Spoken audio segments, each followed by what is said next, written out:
5th. Pimentel's committee is investigating the Ilocos Norte provincial government's questionable procurement of 66 million peso worth of vehicles using tobacco excise tax fund. If she would be detained, Marcos would be staying at the extension office of the Sergeant-at-Arms at the 3rd floor of the main building of the House of Representatives. This is the possible detention area of Ilocos Norte Governor AIMEE Marcos. As you can see, it's big. It's 70 to 80 square meters wide, and right over here is her private toilet and bath, and over here is her private room. As you can see, as of now, the furniture are pretty basic, and right here where she is expected to sleep, there is only one folding bed as of the moment, but according to House officials, they are still planning to replace this with a bigger bed. House Sergeant-at-Arms Roland de Tabali assures Marcos she would be treated and secured well in her detention area. She can also accept visitors from 8 in the morning until 5 in the afternoon. Marcos earlier said she is willing to attend the investigation, but her brother, former Senator Bongbong Marcos, advised against it because she might only be detained like the Ilocos 6. The provincial officials now detained in Batasan since May after refusing to give satisfactory answers to the same House probe. For Pimentel, the committee can cite the former senator for contempt for his advice to his sister. He is already causing undue interference. What do you mean by undue interference? Interfering already. Aside from Marcos's detention area, the House panel is also preparing the detention area of 3 Court of Appeals justices who ruled in favor of releasing the Ilocos 6. Which we do not recognize. We do not recognize the jurisdiction of the Court of Appeals. Kaya nga tayo co-equal. Ngayon, you are papakialaman mo kami dito. Now we have our own rules.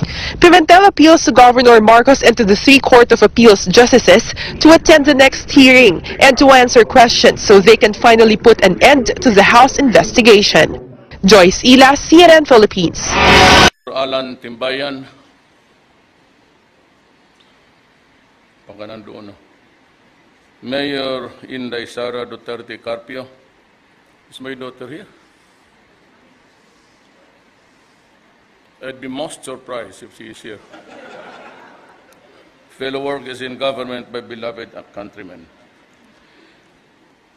I will just read my speech. We are running out of time. I live today to embark on a mission to forge deeper and more meaningful and more positive engagements with the Middle East. There is much at stake in the Philippines' relations with the Middle East. It is the global center of traditional energy resources. It is a source of investments with potential of much growth. It is an expanding market for Philippine key political products and services, and it is home to the largest group of Filipinos working overseas. With shared strategic interests and deep and abiding ties that go above and beyond the formal relationships between states, the importance of reinforcing our country's ties with the Middle East cannot be overstated. The first leg of my trip will take me to the Kingdom of Saudi Arabia, where I will have the honor of meeting His Majesty King Salman bin Abdulaziz Al Saud, custodian of the two holy mosques. It is and will be an important and valuable opportunity to reaffirm a lasting friendship and seek ways to further broadening cooperation, particularly in political security and defense, trade and investments, anti-narcotics, labor, energy, education, and culture. From Riyadh, I will proceed to the Kingdom of Bahrain, where I will have the opportunity to meet King Hamad bin Isa Al-Khalafi in Manama. With the special ties between our two countries, I shall seek to expand the frontiers of friendship and tap into the converging interests in order to intensify two-way trade and investments, seek greater political security cooperation and exchange to increase trade and commerce.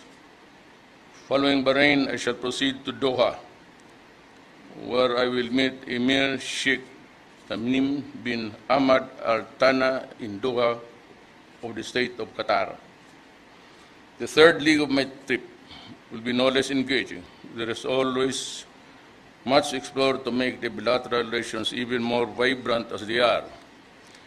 We will seek greater political security cooperation, collaboration in the field of health and culture.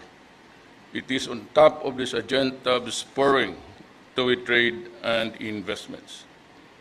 This will be my first meeting with the esteemed leaders of the states and the Gulf. I will seek to support for our efforts to bring just and lasting peace in Mindanao. I also look forward to exchanging views with them on regional security issues, promoting intercultural dialogue and the Philippines' efforts at community building in ASEAN. While in the Middle East, I will meet the Filipino communities. I am excited to see them and thank them for their support for our efforts to bring reform and change in our country. As I have done in the past visits, I will report the progress immediately upon my return to the Philippines. Our people in Batangas are still reeling from the damage brought by the recent earthquake and reported incidents of collapsed walls of residential houses and buildings and landslides.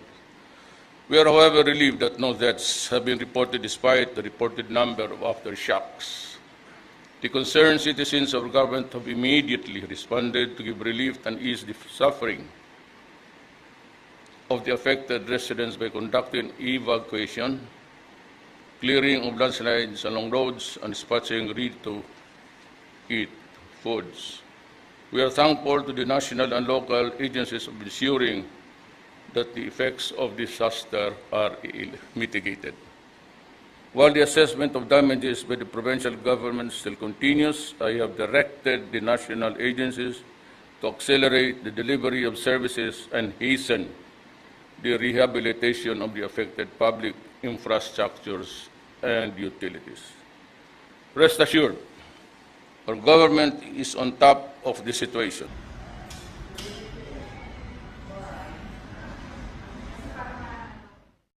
A MARCOS in detention? House Good Government Committee Chairman Johnny Pimentel says this may just happen if Ilocos Norte Governor AIMEE Marcos refuses to heed the committee's subpoena to attend a hearing on July 25th.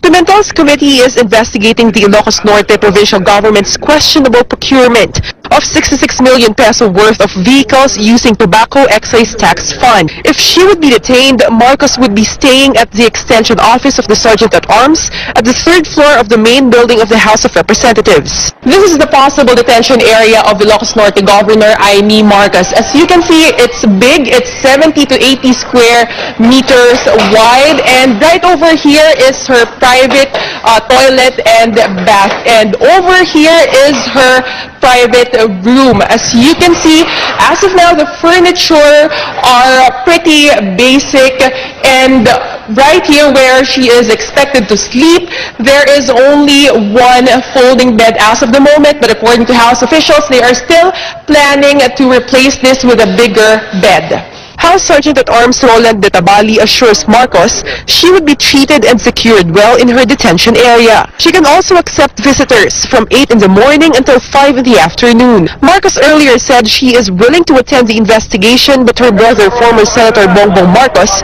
advised against it because she might only be detained like the Ilocos 6. The provincial officials now detained in Batasan since May after refusing to give satisfactory answers to the same House probe. For Pimentel, the committee can cite the former senator for contempt for his advice to his sister. He is already causing undue interference. What do you mean by undue interference? Interfering already. Aside from Marcos's detention area, the House panel is also preparing the detention area of 3 Court of Appeals justices who ruled in favor of releasing the Ilocos 6. Which we do not recognize. We do not recognize the jurisdiction of the Court of Appeals. Kaya nga tayo co-equal. Ngayon, you are papakialaman mo kami dito na we have our own rules. Pimentel appeals to Governor Marcos and to the 3 Court of Appeals justices to attend the next hearing and to answer questions so they can finally put an end to the House investigation. Ipinakita sa media ni Congressman Johnny Pimentel, Chairman ng House Committee on Good Government and Public Accountability, kasama si House Sergeant at Arms Roland Ditabali ang magiging detention cell ni Ilocos Norte Governor AIMEE MARCOS sa loob ng Kamara, sakaling hindi pa rin ito dumalo sa susunod na pagdinig ng komite. Matarandaang makailang ulit ng inisnab ni Marcos ang imbitasyon sa kanya na dumalo sa congressional inquiry patungkol sa pagbili ng lalawigan ng Ilocos Norte ng mga sasakyan na nagkakahalaga ng 66.45 million pesos na kinuha sa tobacco excise tax. Ayon kay Pimentel, nagpadala na sila ng sabina sa governor noong pang-Martes. Nilinaw nito na sa ngayon ay wala pa namang warrant of arrest para dito. Sakaling hindi pa rin ito magpakita sa July 25 ay ipapaaresto na daw ito ng komite. Ang inihandang detention cell ay dating extension office ng Sergeant at Arms. Ito ang magiging higaan o kama ni Governor AIMEE MARCOS kung sakasakali na makulong siya dito sa loob ng Kongreso. At ito ang kabuuan ng kanyang magiging bedroom. Samantala, pag lumabas dito sa bahaging ito ay narito ang sala kung saan ay pwede rin niyang tanggapin yung kanyang mga magiging bisita. Meron na itong mga nakahandang sofa at meron ding aircon. Samantala dito naman sa kabilang bahagi na ito ay makikita yung private toilet and bath ni Governor AIMEE. Kung mapapansin ninyo, may ginagawa pang last minute na pagkukumpune yung ilan sa mga nagtatrabaho dito. Kuya, ano na nga yung ginagawa nyo ngayon dito? Maglalagay po kami ng water heater at saka shower po para po may magamit si ma'am pagka sakasakali. Okay. So itong kabuuan ng kwartong ito ay may laking 70 to 80 square meters. At lahat nga ng amenities ay pwede rito. Meron siyang internet, meron siyang TV, pwede siyang gumamit ng wifi at katulad nga ng nabanggit natin kanina, pwede siyang tumanggap ng kanyang mga bisita. Magiging mahigpit ang ipatutupad na seguridad para sa gobernador. Hindi rin daw magdadalawang isip ang Kongreso na ipaaresto ang 3 Court of Appeals Justices na nagpalabas ng release order para sa Ilocos 6. They should have respected our being co-equal. Kasi di po ba, the power of contempt is not subject to judicial review. Dahil dito ay pinakita rin sa media ang magiging detention cell ng 3 CA justices na sakaling ma-cite din sila for contempt. Kasabay nito nakiusap at nanawagan si Pimentel kay Governor AIMEE MARCOS na dumalo na sa susunod na hearing. And I'm appealing, ito po ay nakikiusap na po kami na kung maaari po si Governor AIMEE MARCOS, dumalo po para hindi na tayo umubot sa puntong mag-i-issue pa kami ng warrant of arrest. Sa ngayon ay kasalukuyan pa rin nakadetine sa Kongreso ang tinatawag na Ilocos 6. Samantala maging si dating Senador Bongbong Marcos na kapatid ng gobernador ay maaari din daw makontempt kung ipagpapatuloy ang pagpapayo sa kapatid na wag dumalo sa congressional hearing. Pagpasok pa lang sa posibleng detention room ni Governor AIMEE MARCOS dito, kitang-kita na mahigpit ang seguridad na ipatutupad. Pero kompleto naman daw ang pasilidad, may mga amenities, gaya ng aircon. May receiving area para sa mga bisita. Ito yung magsisilbing mini kitchen, may nakalagay ng refrigerator. Tapos, ito naman yung magiging pribadong toilet and bath, kung sakasakali. At dito, yung kanyang tutulugan. Sa ngayon, ang inilagay pa lang ng kamera ay isang folding bed na may mga maninipis na kutsyon at isang unan. Pero, papayagan daw si Governor Marcos na magdala ng sarili niyang kama. Ang pag-itsnab ng gobernadora sa pagdinig ng Kamara sa umunoy maanumalyang paggamit ng kanyang lalawigan sa 66 million pesos tobacco excise tax ang ugat ng posibleng pagpapakulong sa kanya ng Kamara. Nauna ng pinakulong ng Kamara ang tinaguriang Ilocos 6, ang 6 na empleyado ng Ilocos Norte na cited in contempt dahil sa kontrobersiya. Kung nanaisin daw ni Marcos, pwede siyang madetine kasama ang Ilocos 6. Until when we can detain them, until the end of life of the 17th Congress, and that would mean up till June 2019.